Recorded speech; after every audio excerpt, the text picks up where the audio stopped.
Jesus, o verdadeiro tesouro do Natal. Jesus, o verdadeiro tesouro do Natal. Como eu disse, ou como eu já disse, hoje, dentro de umas horas, teremos a noite mais especial. Talvez a noite mais especial de todo o ano, com a nossa ceia de Natal, o nosso jantar de Natal. Em Portugal nós chamamos essa ceia de Natal consoada, que vem da palavra em latim, consolar. O que é para nós algo muito esperado e de grande alegria. Seguramente nós viemos para aqui a pensar em tudo aquilo que temos que fazer e preparar. Cozinhar, decorar. Este momento tão esperado e de grande alegria, também para vocês crianças, que estão a aguardar ansiosamente os vossos presentes, este momento de alegria não é para todos.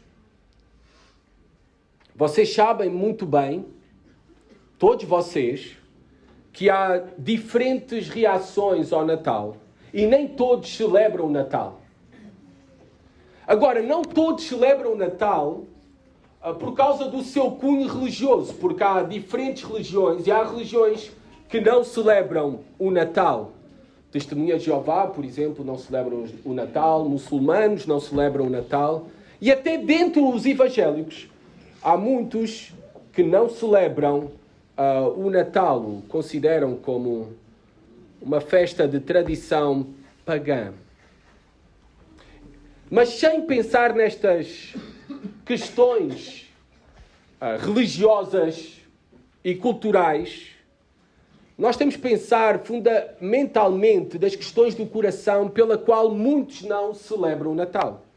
Eu lembro-me muito bem, quando eu trabalhava ali no call center da Portugal, a antiga Portugal Telecom, lembro muito bem de 2 ex-colegas que eu tinha próximos a mim no meu departamento.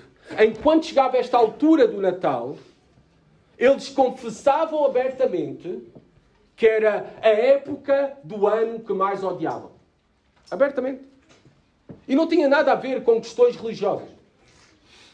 Apenas não gostavam do Natal, para eles era tudo hipocrisia, desperdício, consumismo, materialismo. Eles comportavam-se nesta época, e quando todos nós estávamos animados com o Natal e alegres com o Natal, fazíamos até troca de prendas lá entre os colegas, amigo secreto e tudo isto, eles não queriam participar.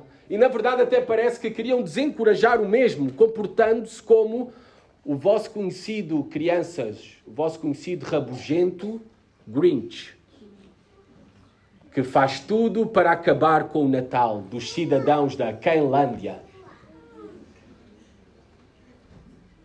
Bem, vocês sabem que na história, crianças, houve e tem havido e continua a haver uma espécie de Grinch que odeiam o Natal e querem destruir o Natal. E foi assim, digamos, desde o nosso primeiro Natal. Nós já ouvimos falar que Natal significa nascimento. Nós estamos a celebrar o nascimento de alguém. Esse alguém é Jesus Cristo. E desde o início do nascimento de Jesus Cristo, já houve aqueles que queriam destruir o primeiro Natal. Sempre houve diferentes reações ao Natal. Diferentes reações ao nascimento de Jesus e à pessoa de Jesus. Sempre houve espécies de Grinch. Ou por ignorância, porque desconheciam quem verdadeiramente é Jesus, ou na verdade por pura maldade odiavam a Jesus. E por isso tiveram desde o início uma grande vontade, disposição e ações para acabar com o Natal. Ou melhor, com a verdadeira razão da celebração do Natal, que é Jesus Cristo. Mas também houve, tal como muitos de nós, e eu espero que todos de nós que estão aqui presentes, aqueles que no primeiro Natal, de quem menos se esperava,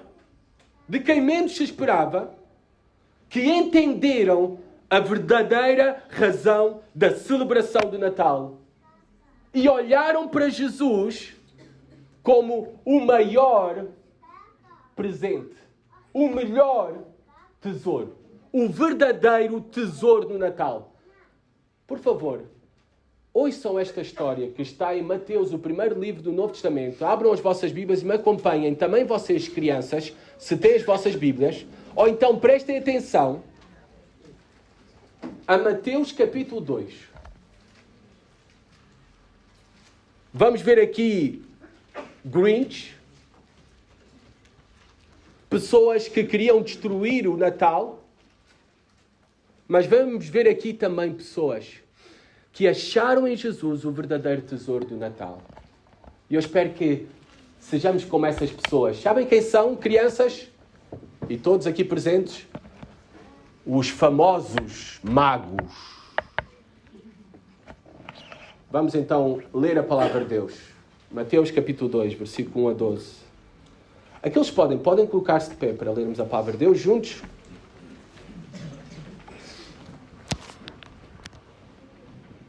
Diz assim a palavra de Deus.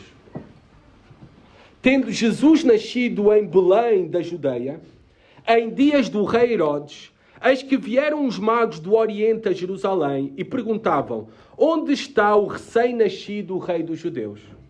Porque vimos a sua estrela no Oriente e viemos para adorá-lo. Tendo ouvido isso, alarmou-se o rei Herodes e com ele toda a Jerusalém. Então, convocando todos os principais sacerdotes e escribas do povo, indagava deles onde o Cristo deveria nascer. Em Belém da Judeia, responderam eles, porque assim está escrito por intermédio do profeta: e tu, Belém, terra de Judá, não és de modo algum a menor entre as principais de Judá, porque de ti sairá o guia que há de apacentar a meu povo, Israel. Com isto, Herodes, tendo chamado secretamente os magos, inquiriu deles com precisão quanto ao tempo em que a estrela aparecera. E enviando-os a Belém, disse-lhes: inde informar-vos cuidadosamente a respeito do menino, e quando o tiverdes encontrado, avisai-me, para eu também ir adorá-lo. Depois de ouvirem o rei, partiram. E eis que a estrela que viram no Oriente os precedia, até que, chegando, parou sobre onde estava o menino. E, vendo eles a estrela, alegraram-se com grande e intenso júbilo. Entrando na casa, viram o menino com Maria, sua mãe. Prostrando-se, o adoraram e, abrindo os seus tesouros, entregaram suas ofertas, ouro, incenso e mirra, sendo por divina advertência prevenidos em sonho para não voltarem à presença de Herodes. Regressaram por outro caminho à sua terra. Podem sentar-se, por favor.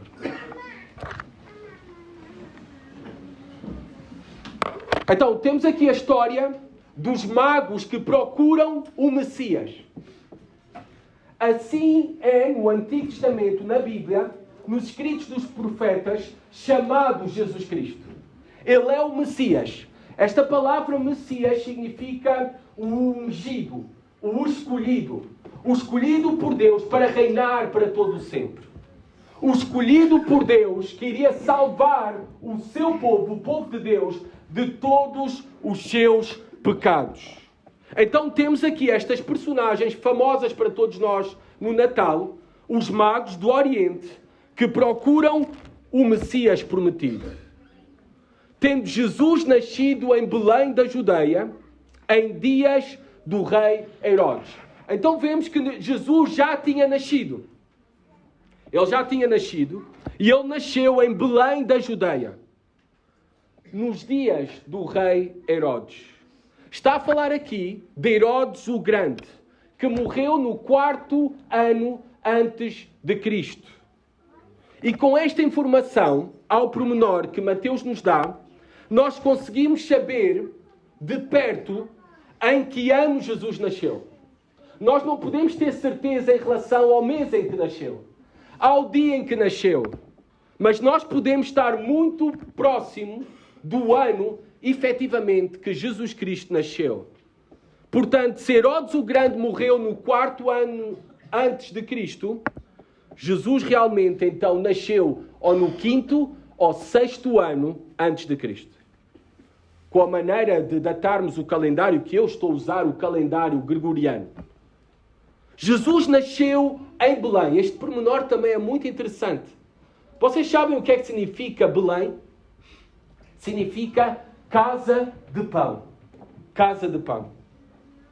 Agora, pensemos em que Jesus nasceu na casa de pão, em Belém. E que Jesus se apresentou ao longo da sua vida e do seu ministério como o pão da vida. O pão da vida não é porque, como a minha filha na sexta-feira estava a perguntar, não é, à volta da mesa, quando eu disse isso mesmo, que Jesus Cristo é o pão da vida, ela pensou, então quer dizer que nós podemos comer a Jesus?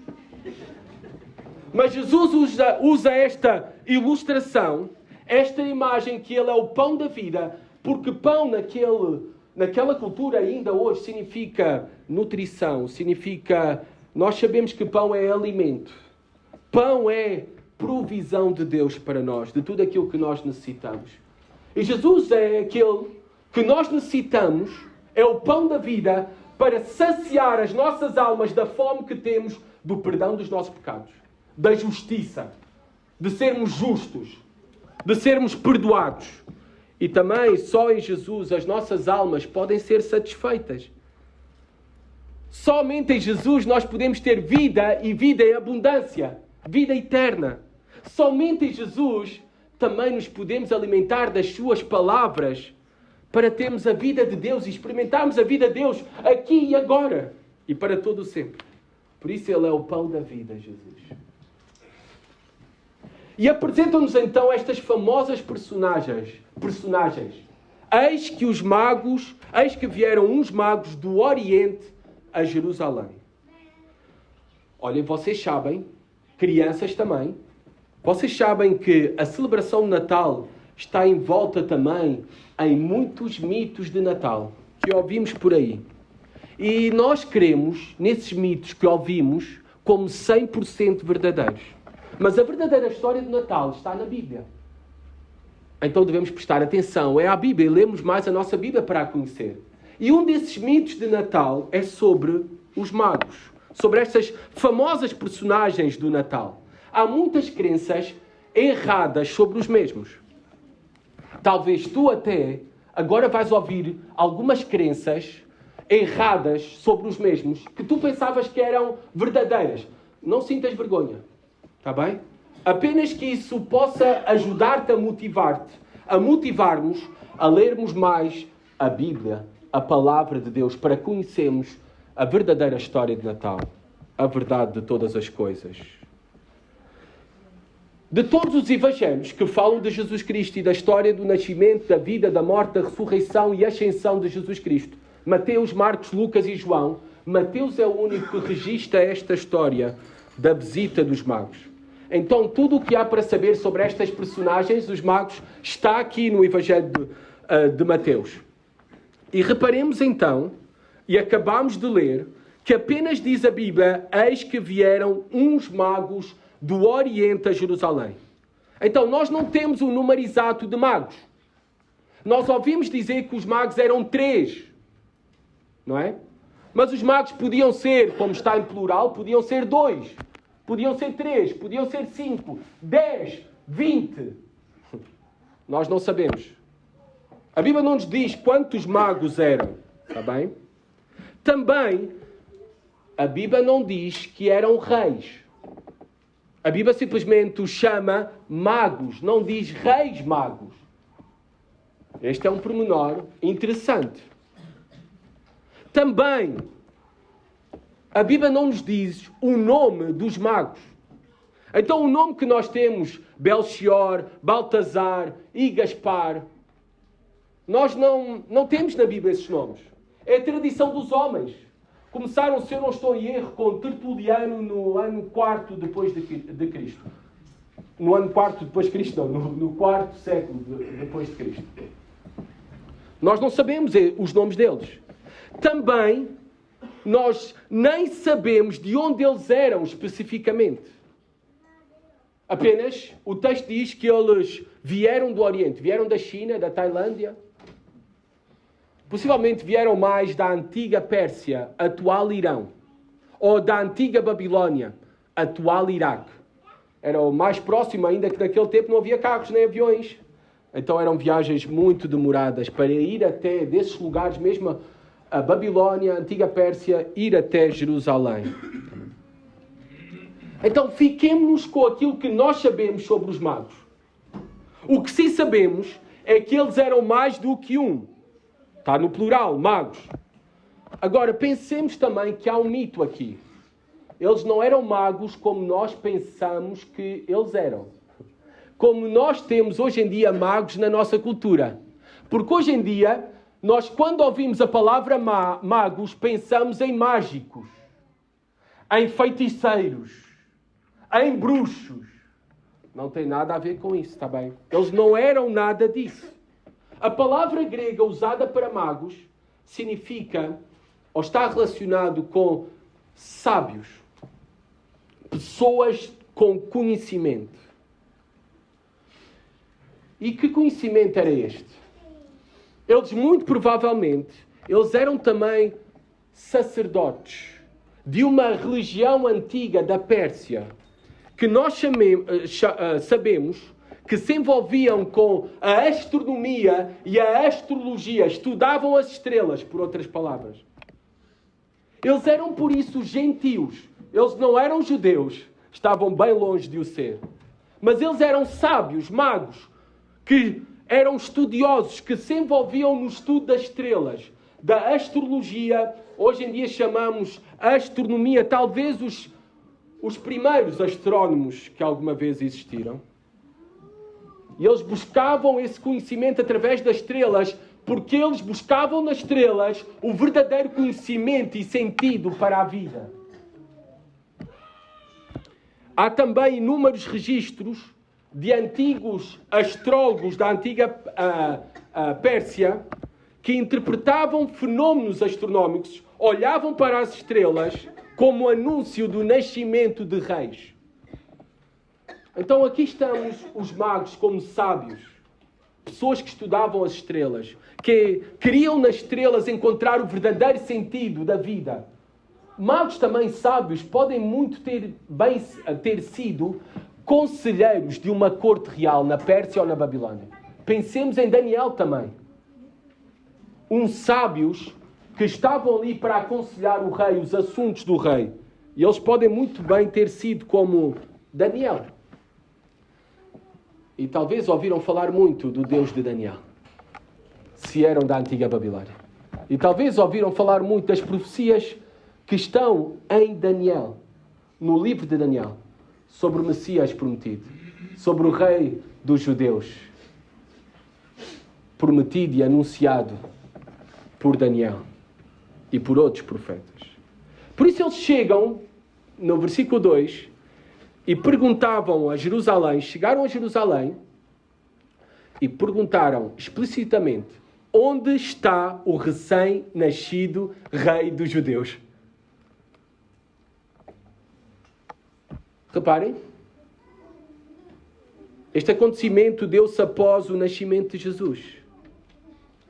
Então, outro mito de Natal que temos é que os magos visitaram Jesus muito próximo do dia em que ele nasceu. Ou nessa mesma noite em que ele nasceu, muitos pensam. Mas não. Os magos visitaram Jesus possivelmente 1 ano depois ou 2 anos depois do seu nascimento. Sabemos isso, sabem porquê? Porque o Grinch desta história, que eu já vou adiantando para vocês, crianças, é Herodes. Ao saber do anúncio do nascimento do rei dos judeus, e ele era na altura o rei dos judeus, ele decidiu matar, no versículo 16, todas as crianças com menos de 2 anos. Porque ele sabia o período exato em que tinha ocorrido o nascimento deste rei dos judeus, do Messias, Jesus Cristo. É isso que diz o capítulo 2, versículo 16. Vendo-se iludido pelos magos, enfureceu-se Herodes grandemente e mandou matar todos os meninos de Belém e de todos os seus arredores, de 2 anos para baixo, conforme o tempo do qual, com precisão, se informara dos magos. Porquê Mateus registra esta história da visita dos magos? Porquê Mateus escreve aqui a pergunta dos magos quando chegaram a Jerusalém? Onde está o recém-nascido rei dos judeus? Porque o Evangelho de Mateus quer provar para nós que Jesus é o rei dos judeus. Que Jesus não é apenas o rei dos judeus, é o Messias prometido pelos profetas no Antigo Testamento. É o Salvador anunciado há centenas e centenas de anos atrás e que já nasceu e que já veio. E é a razão pela qual nós celebramos o Natal. É a razão pela qual existe o Natal. É Jesus Cristo, o Rei dos Reis, o Senhor dos Senhores, o Salvador do mundo. Reparem que os magos dizem que como é que chegaram a Jerusalém? Como é que chegaram a saber do nascimento de Jesus? Porque vimos a sua estrela. Vimos a sua estrela. Interessante que eles dizem vimos uma estrela. Eles não disseram vimos uma estrela. Eles disseram vimos a sua estrela. Algo único, especial, fora do comum para aqueles homens conhecedores de astronomia. A sua estrela talvez até é uma referência a uma profecia que temos em Números 24:17. Não é preciso de abrir, mas alguém está a tomar notas, em que fala dessa estrela. Dessa estrela que virá de Jacó. Esse que iria nascer, que é Jesus Cristo. Agora, o que é que aconteceu aqui? Esta estrela que guiou os magos desde o Oriente até Jerusalém e até Belém, ao local exato onde nasceu Jesus Cristo. Há muitos que dizem que esta estrela, este fenómeno, foi uma conjunção planetária entre Saturno e Júpiter. Há outros que dizem que foi a cauda de um cometa. Há outros que dizem que foi uma supernova. Eu fico com aquilo que parece-me mais racionável olhando para as Escrituras. Este brilho intenso, identificado como uma estrela pelos magos, foi algo simplesmente sobrenatural que ocorreu ali. Porque nós vemos que esta estrela se comporta às vezes como uma estrela, mas no relato também se comporta como se não fosse uma estrela. Foi algo simplesmente sobrenatural. E sendo astrónomos ou astrólogos, estes homens, eles tinham a sua ocupação, a sua dedicação era o reconhecimento, era o estudo das estrelas. E assim facilmente identificaram que aquele brilho nos céus era algo fora do comum, era um sinal extraordinário dos céus e que o mesmo era algo milagroso, extraordinário, que Deus usou para guiar os magos até ao local do nascimento de Jesus Cristo. Possivelmente os magos não seguiram uma estrela, como dizem os jovens, à toa. Não foi simplesmente por ser algo extraordinário que vamos seguir. Eles sabiam o que estavam a seguir. Sabiam, quando entraram em Jerusalém, que aquela estrela os guiaria ao rei dos judeus. Então, de alguma maneira, eles estudavam as estrelas, mas talvez eles estudavam as Escrituras. Ou eles ouviram a palavra de Deus, dos profetas. Ou talvez até receberam uma revelação direta de Deus. Que aquela estrela os iria guiar ao rei dos judeus, ao Messias prometido, ao Salvador do mundo. E por isso, o que vemos aqui, através deste acontecimento, é o agir extraordinário de Deus. Sabem, o mais impressionante nesta história não é a estrela e os magos terem seguido uma estrela. O mais extraordinário desta história, para mim, é que vemos que o agir de Deus vai além do que pensamos. O agir de Deus vai além das fronteiras. O agir de Deus não é apenas para os judeus. O agir de Deus não era para apenas aqueles que estavam em Belém ou em Jerusalém.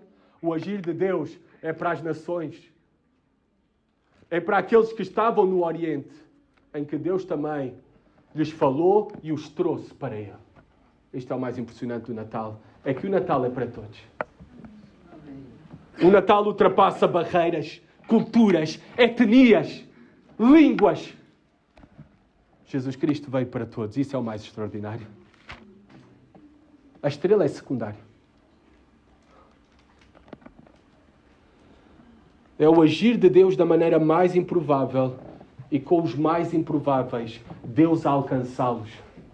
A magos, a estudiosos das estrelas, a sacerdotes religiosos pagãos. E Deus a alcançá-los com a sua graça e a revelar-lhes o Salvador Jesus Cristo.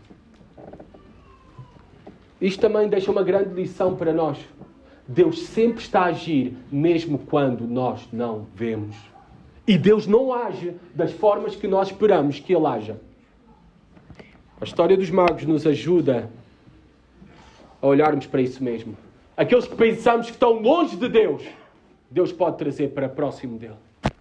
Tal como fez com estes magos. Que essa seja também uma grande confiança e esperança para ti este Natal. Para compartilhares o Evangelho àqueles que estão longe de Deus. Aos teus familiares, aos teus amigos. Àqueles que pensam que já não há salvação alguma para eles. Que é impossível. Para Deus nada é impossível. O Natal é a prova disso mesmo. Reparem o que disseram mais os magos. Onde está o rei dos judeus? Viemos para adorá-lo. O Natal, tal como nós já cantamos, não é sobre o nascimento de um bebê qualquer. Não é o nascimento de mais um bebê. É o nascimento de o bebê. O Messias prometido. O Salvador prometido. O nascimento de alguém, o único, que é digno de adoração. Digno que entreguemos as nossas vidas. Digno de toda a nossa reverência e sacrifício. Tal como esses magos que saíram do Oriente para seguir uma estrela, para vir vê-lo e adorá-lo somente. Não para receber nada dele. Esta deve ser a nossa postura para com o nosso Senhor e Salvador Jesus Cristo. E reparem, eles estão tão convencidos de quem é Jesus Cristo, que eles entram em terra estrangeira e diante do rei estrangeiro, diante do rei dos judeus naquela altura, perguntam: onde está o rei dos judeus? Viemos para adorá-lo. Nós até podemos dizer que os magos aqui estavam a agir de forma inocente. Com esta atitude que lhes podia muito bem custar a vida. Deixem-me falar do Grinch que está nesta história. Herodes. A preocupação dos magos em tal afirmação, onde está o rei dos judeus, viemos para adorá-lo, não era apenas com o Império Romano que dominava naquela época, com César, que era o único soberano daquele tempo. A preocupação também imediata com os magos em tal afirmação era com o próprio Herodes. A quem fizeram esta pergunta? Onde está o rei dos judeus? Herodes o Grande. Este homem reinou cerca de 40 anos na Judeia. Foi constituído por consentimento dos romanos como rei da Judeia. Este homem, nos seus primeiros cerca de 30 anos de governo, fez obras impressionantes. Uma delas, por exemplo, a reconstrução do Templo de Jerusalém, chamado como o Templo de Herodes. Uma dimensão impressionante, maior que o Templo de Salomão. Maior que o Templo de Salomão. Este homem, por onde tu passas, e se tens a oportunidade de visitar Israel, tu vais ver aquedutos. Tu vais ver pistas de desporto. Tu vais ver ainda grandes infraestruturas. Todas elas construídas por Herodes o Grande.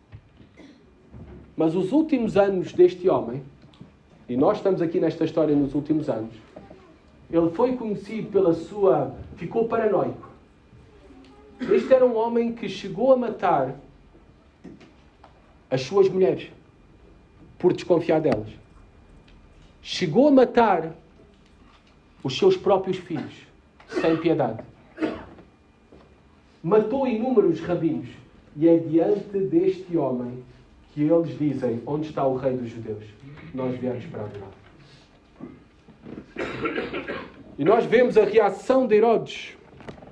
Nos versículos 3 a 8, a reação de Herodes ao anúncio do nascimento de Jesus.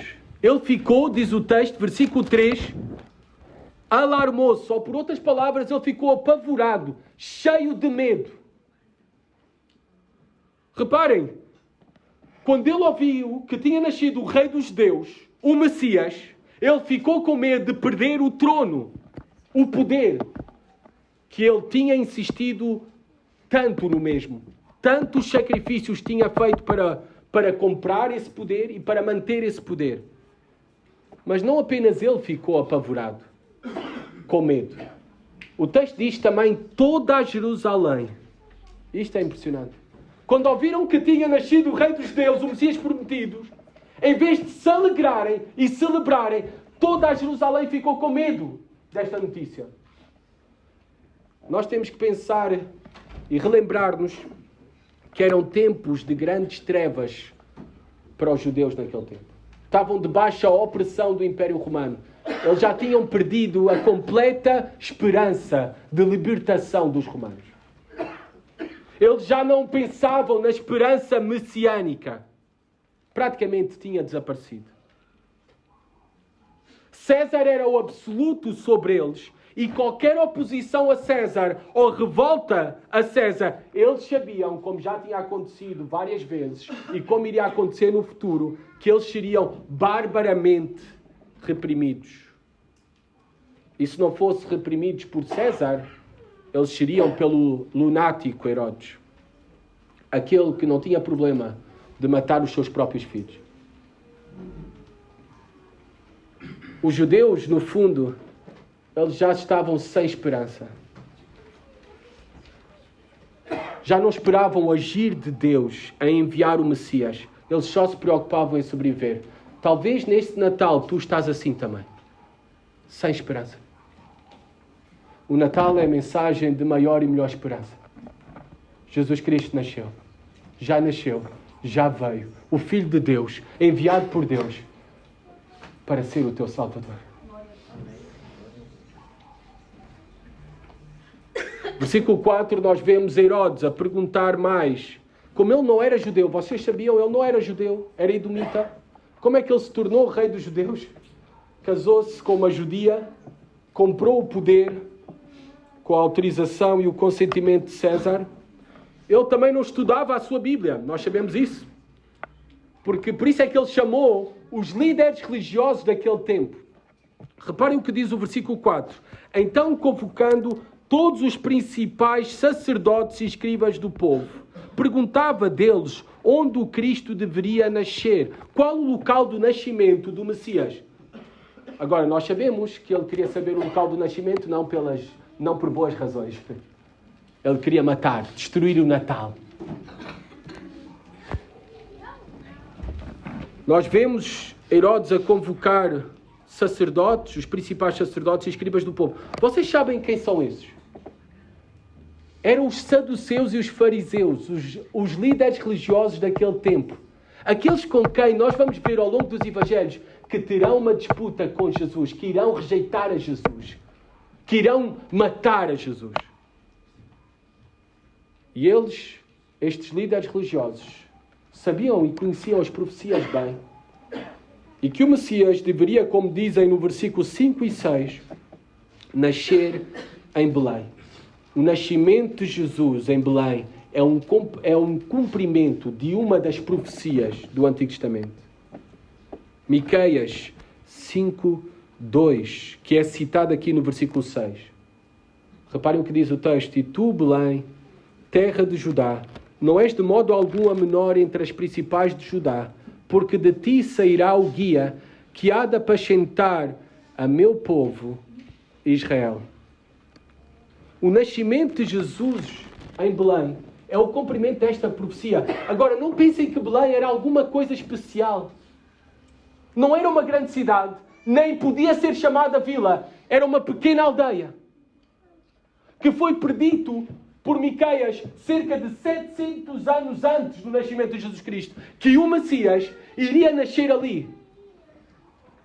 É como eu também afirmar hoje que o filho do Jefferson e da Lília vai nascer lá, deixem pensar, numa terrinha pequena, nem consigo imaginar uma aldeia tão pequena, talvez vai nascer em Castelo de Vido. Era mais ou menos eu fazer esta previsão. Assim foi naquele tempo, centenas de anos antes, afirmar que o Messias prometido iria nascer em Belém, uma pequena aldeia, um pequeno lugar escondido, contra todas as probabilidades. A história do Natal é tão fascinante e surpreendente. Esta história, o agir de Deus em cada detalhe, e é completamente contrária àquilo que talvez nós gostaríamos e esperaríamos. Reparem, Deus, em vez de escolher nascer na capital de Jerusalém, num palácio, no meio de uma família importante, rica e poderosa, Deus escolheu revelar-se ao mundo ao nascer numa pequena, insignificante aldeia à vista dos homens, Belém. Nasceu num estábulo de animais. Nasceu no meio, dentro de uma família insignificante, pobre e humilde. Esse é o agir de Deus. O agir de Deus é tantas vezes diferente ao nosso agir, ao nosso modo de pensar. É um contraste com os nossos próprios corações. Nós temos os corações, muitas vezes, nas coisas erradas. Nas coisas erradas. Querem uma prova disso? Todos nós gostamos de holofotes. Deus, pelo contrário, escolheu uma aldeia insignificante para se revelar ao mundo, Belém. Nós também, até para os nossos casamentos e tudo, escolhemos lugares pela sua dimensão.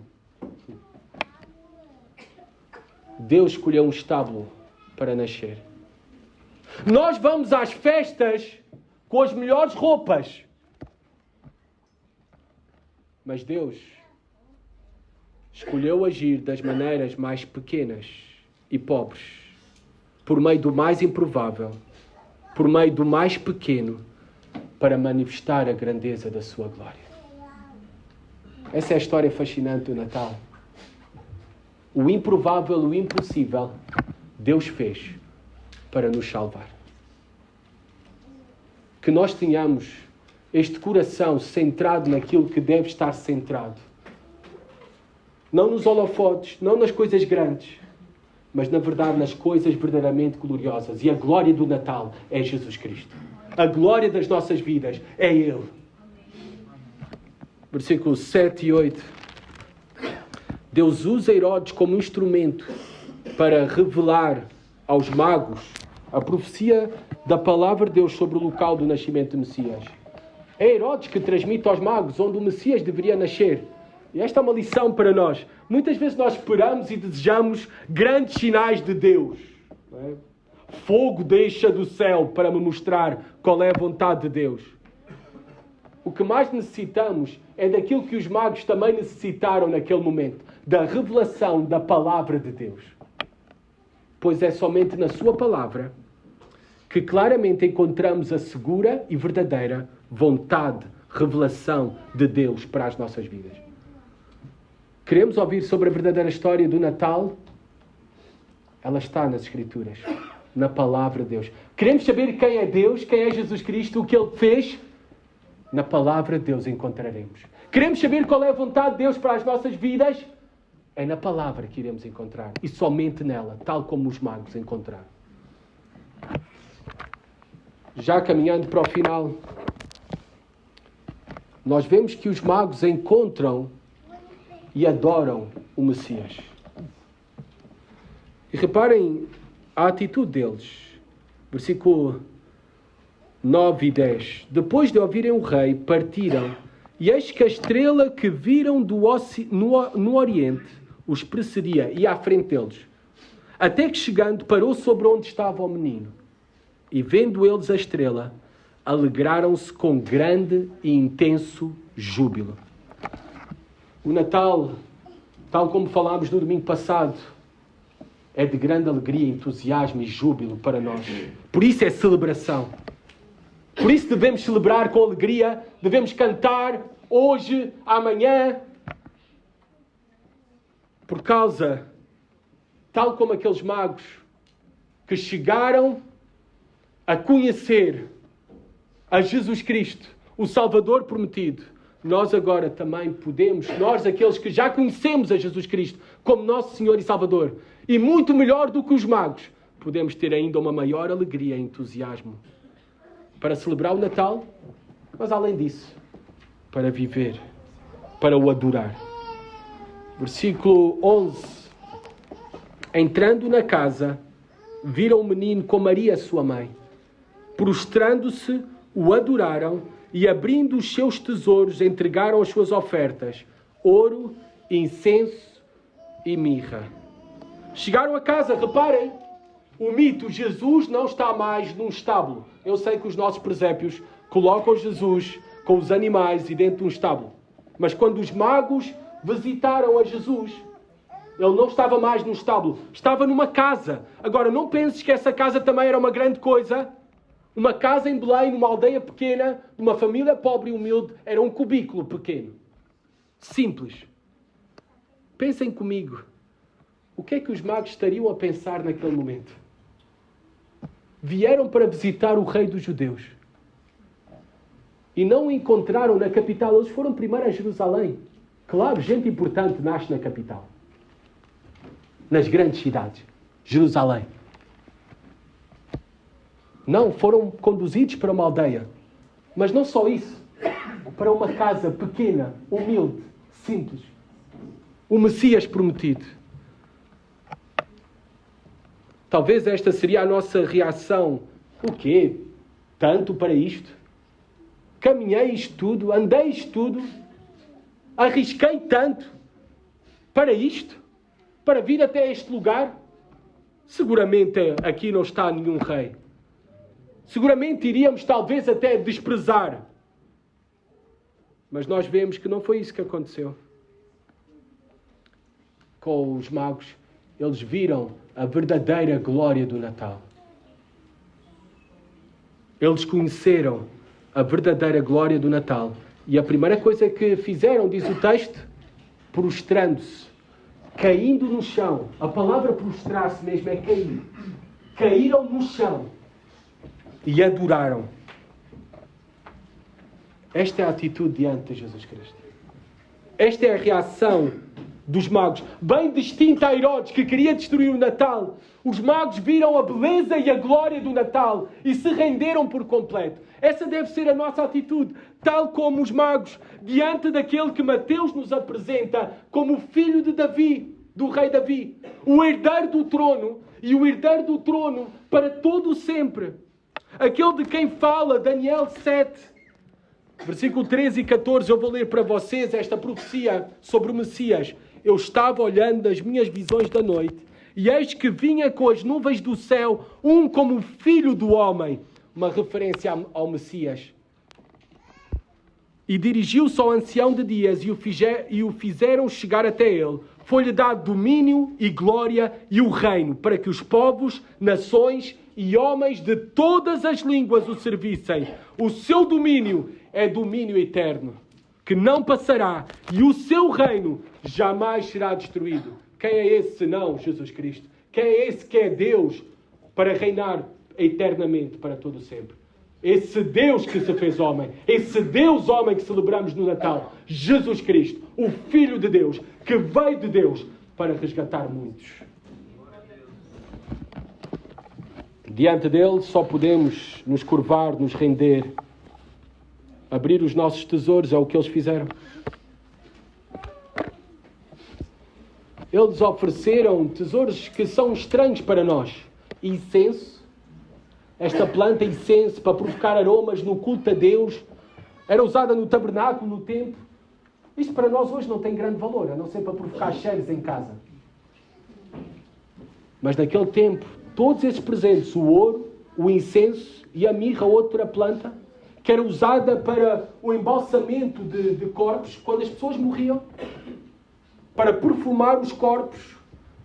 Era usado, a mirra, era um produto extremamente caro e só usados pelas pessoas mais importantes. O ouro, então, era uma prenda única e digna de um rei. E é estes tesouros que os magos oferecem, abrem diante de Jesus e entregam a Jesus. Reparem, crianças, eles não foram para receber presentes. Eles foram para dar presentes a Jesus Cristo. Fazem muito bem e eu espero que vocês recebam presentes. Esta noite ou amanhã. Mas o mais importante, e a glória e a verdadeira beleza do Natal, é nós darmos. É nós darmos. E é darmos, sobretudo, as nossas vidas a Jesus Cristo. Adoração a Ele. Louvor a Ele. Estes presentes demonstraram uma clara demonstração por parte daqueles homens de quem era aquele bebê, que não era um bebê qualquer. Eles manifestaram toda a sua honra, derramaram as suas riquezas para adorar um bebê. O propósito desta oferta dos magos em derramar as suas riquezas era para mostrar que aquele bebê, Jesus Cristo, era o tesouro deles. Não o ouro, não o incenso, não a mirra. Jesus Cristo, o verdadeiro tesouro do Natal. Que nós possamos ter a Jesus Cristo como o verdadeiro tesouro do Natal. Como o tesouro das nossas vidas. Como o maior e melhor presente que Deus já nos deu. E que tal como os magos, que tenhamos esta mesma atitude e disposição de adorá-lo, de alegrarmos com Ele e de entregarmos as nossas vidas a Ele. Versículo 12. Sendo por divina advertência prevenidos em sonho para não voltarem à presença de Herodes, regressaram por outro caminho à sua terra. Termina aqui a história dos magos para nós. E esta história termina da mesma forma como começou. A providência de Deus em guiar os magos até Jesus e a providência de Deus em salvar os magos de uma morte certa por parte de Herodes. Ao revelar-lhes para não irem ter, não voltarem à presença de Herodes. O Natal é esta fascinante, incrível, improvável, impossível história de salvação, escrita e cumprida pelo nosso grandioso Deus. Nesta história, aprendemos que a história do Natal não tem fronteiras. A celebração do Natal não é para uma cultura. A celebração do Natal não é somente para uma língua. A história do Evangelho, ela não tem fronteiras. A história sobre quem é Jesus Cristo é para todos. Para todos os homens e todas as mulheres. Ele veio para todos, judeus e gentios. E Mateus dá-nos prova disso mesmo. Gentios vieram para conhecer o Salvador e o Senhor. Este é o desejo de Deus. Deus deseja salvar todas as nações. Todos os povos, todas as línguas, todas as etnias. Deus não faz acepção de pessoas. Por isso proclamemos o Evangelho a todos. Especialmente aproveitemos hoje e amanhã para o fazer. Também a história do Natal é sobre Jesus. É sobre Jesus. Quem é Jesus? Eu fiz esse exercício com vocês no domingo passado preguei no início de Lucas e depois fomos ao final de Lucas. E vimos a conexão. Agora reparem como no Evangelho de Mateus ocorre a mesma coisa. O início de Mateus apresentando a Jesus Cristo como Deus conosco, o Emmanuel, o Rei. E reparem como é que termina as últimas palavras no Evangelho de Mateus. Vamos a Mateus 28. Aquele texto tão conhecido para nós.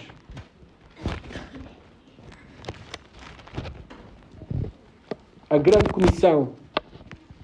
Jesus, aproximando-se, falou-lhes dizendo: toda a autoridade me foi dada no céu e na terra. Reparem as últimas palavras de Jesus Cristo, é relembrar-nos que Ele é o Rei. tal como ele foi conhecido pelos magos, o Rei. Mas mais, indo, portanto, fazei discípulos de todas as nações, batizando-os em nome do Pai, do Filho e do Espírito Santo, ensinando-os a guardar todas as coisas que vos tenho ordenado. E se Ele é o Rei das nossas vidas, nós devemos obedecer aos seus mandamentos.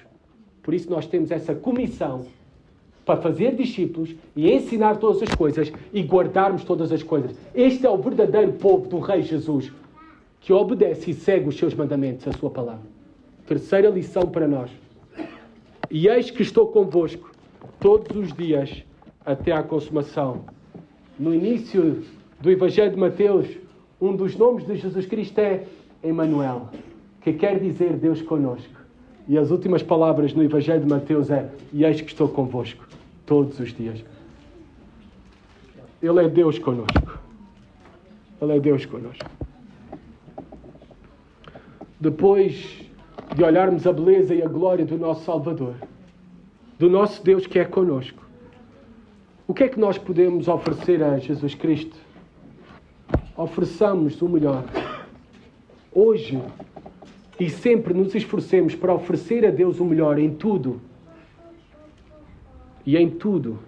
Tudo e em tudo. Oferecendo o melhor, estamos a fazer o mesmo que os magos. Reconhecendo que Ele é que é verdadeiramente o nosso tesouro.